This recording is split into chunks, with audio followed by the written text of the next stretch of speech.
இன்னைக்கு சீலை எப்படி அறுக்கிறதுன்னு சொல்லி பாக்கலாங்களா? மரத்தை எடுத்து வச்சுட்டு இந்தாண்ட பின்னலும் நான் கழட்டி வச்சிட்டேன். அப்புறம் நட்டு இருக்கும் போட்டு இதையும் கீழே லாக் பண்ணி வச்சிருந்தீங்களா, அதையும் நான் கழட்டிட்டேன். ஆனா அதை கழட்டுறதுக்கு என்ன பண்ணா, பின்னு தான் போட்டிருந்தேன். பின்னு போட்டதா செட் ஆகல, அதனால தான் நான் போட்டு லாக் பண்ணிட்டேன். இப்ப சீலை உருவ ஆரம்பிச்சுக்கலாம். கட் பண்றதுக்கு பாத்தீங்கன்னா தனியா கத்தி வச்சிருப்பாங்க. எனக்கு கத்தியில யூஸ் பண்ணி பழக்கம்ல, சோ அதனால நான் கத்திரிக்கோள் தான் யூஸ் பண்ணிட்டு இருக்கேன். ஏன்னா நான் பழகினதே கத்திரிக்கோள் தான் எனக்கு சொல்லி கொடுத்தாங்க கட் பண்றதுக்கு.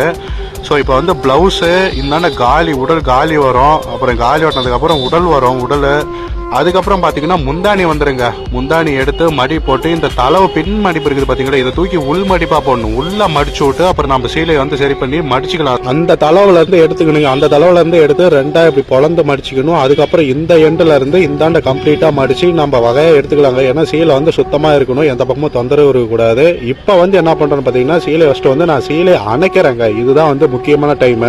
அணைக்கிறதுக்காக என்ன பண்றேன்னா சீலை வகையை எடுத்து நம்ம கம்பியை வச்சு ஒட்டி சுத்தணுங்க. ஏன் சுத்தணும்னா, அந்தாண்ட காரை சின்ன காரங்க, இது பெரிய காரை. ஆனா பெரிய காரைக்கும் சின்ன காரைக்கும் நிறைய வித்தியாசம் வரும். சோ சமமா சரி சமமா நம்ம சுத்தணும். அப்பதான் கரெக்டா வகையா உட்காரும். அதுக்காக பல்லெல்லாம் போட்டு விட்டு என்ன பண்ணணும்னா, நம்ம சீலை இழுத்து பார்க்கணும். அதாவது அந்த இடம் சல்லா இருக்கும், அதுக்காக இழுக்கணும். இப்ப பாத்தீங்கன்னா பத்தி விழுந்திருக்கும். அந்த பத்தியை நாம சரி பண்றதுக்காக வச்சு தாழணும். இப்ப மரத்தை போட்டுக்கிட்டு நம்ம பின்னு போட்டுக்கலாம். பின்னு இந்த நட்டு போல்லாம் போட்டு நம்ம டைட் பண்ணிக்கலாங்க. டைட் பண்ணிக்கிட்டு தறியை போட்டு விட்டா நீட்டா ஓடிச்சுங்க.